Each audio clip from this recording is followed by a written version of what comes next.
The doormat. The doormat.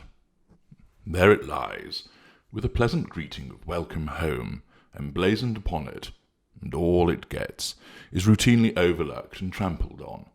But it never flinches, it never backs away from performing its function. Many of our victims find themselves regarded as doormats by our kind. Not only is this evidenced by the way that we regard you, but it is also as a consequence of the way that we treat you.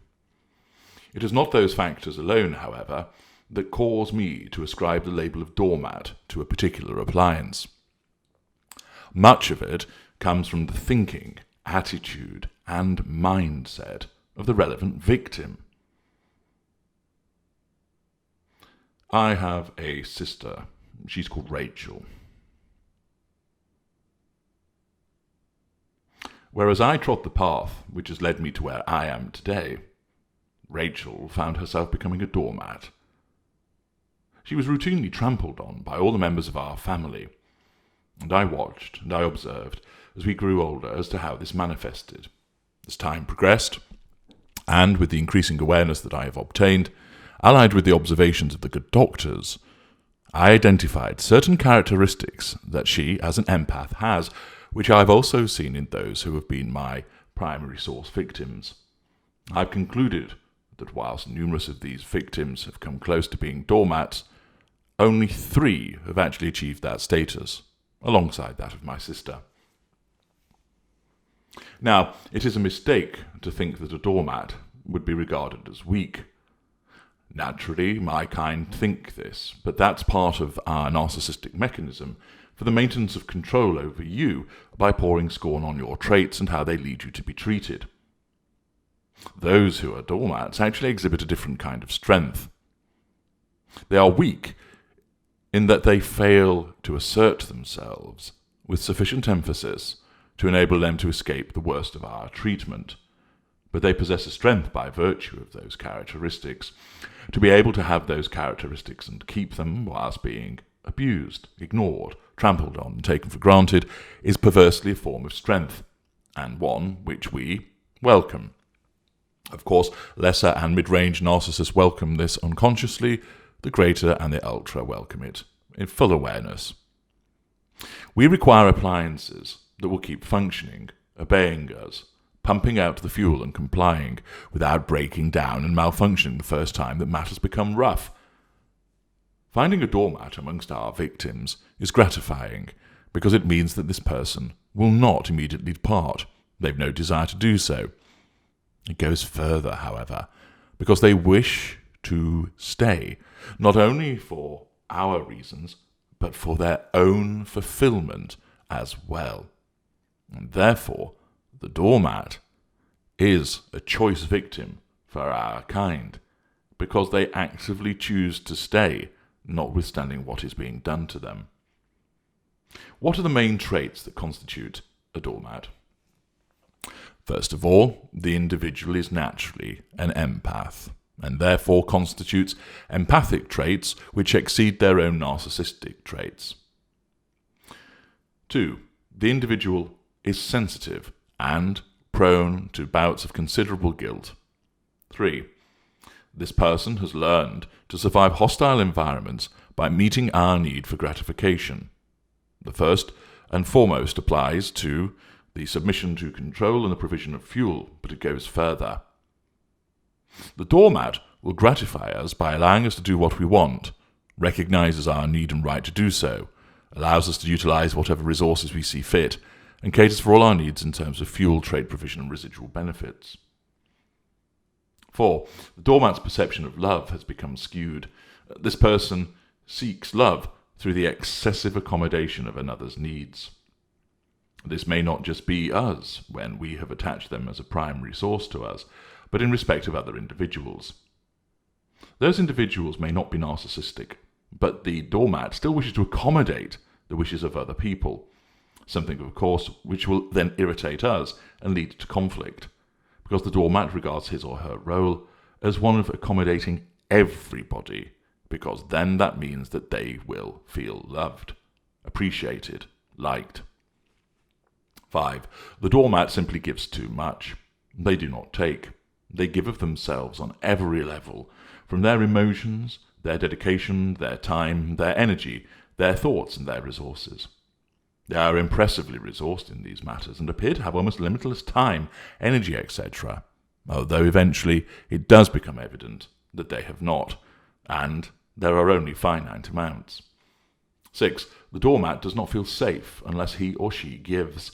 If they perceive that they are taking, this causes them alarm, even distress. If they are neither giving or taking, they feel restless and out of their comfort zone. They need to provide and to give, and it allows them to fulfill their role, and in turn embodies a sense of safety for them. Once they begin to feel safe, they will continue to give in order to remain in this safe place. This is why the doormat is particularly drawn to our kind, because we are the takers, and we take on a vast scale. We cater in our own way for the doormat, and even though the doormat may not know what we are, their coupling with us, driven by their own addiction, provides them with an innate sense of safety and security, although, of course, this is misled by their emotional thinking. 7. The doormat must meet the emotional needs of the narcissist. We are empty. We are voids, and your emotional attention, your fuel, needs to be poured into us. The doormat feels a need to ensure that those excessive emotional needs are met, although it fails to realize that this can never be achieved, and therefore remains hucked, driven by their addiction and their emotional thinking, and beholden to us, in as the doormat tries to achieve the impossible. I've observed that happen with regard to my sister's relationship with my mother, matriarch. 8. The doormat suffers low self-esteem, but this is boosted by the success of the narcissist. My victims, who were doormats, found that their self-esteem was increased by my achievements and my accomplishments. Not because they commandeered them for themselves, but because they felt that they had been able to contribute to that, as a consequence of allowing me to shine, to surge, by catering to all of the background needs, if you will, that allowed me to get on with the important stuff. I watched my sister gather her self-esteem from being linked to the achievements of matriarch, my father, and also me. It's a curious behaviour and isn't unlike our stealing of traits from those around us in order to add them to our construct, and in turn make us look better and more attractive. However, the doormat doesn't acquire the traits of our success at all.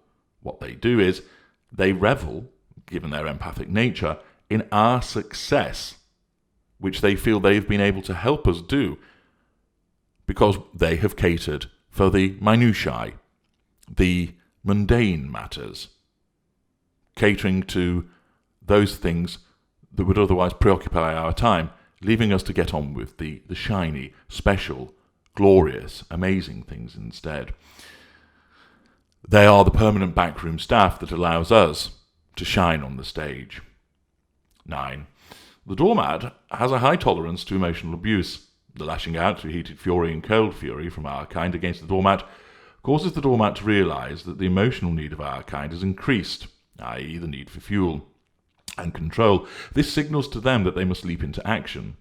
They have a call of duty, and rather than find the emotional abuse debilitating, at least at first, they regard it as a useful signal for them to do something in order to cater to the needs of the narcissist, to give control, to provide fuel, although, of course, they don't realize this is specifically what they are doing.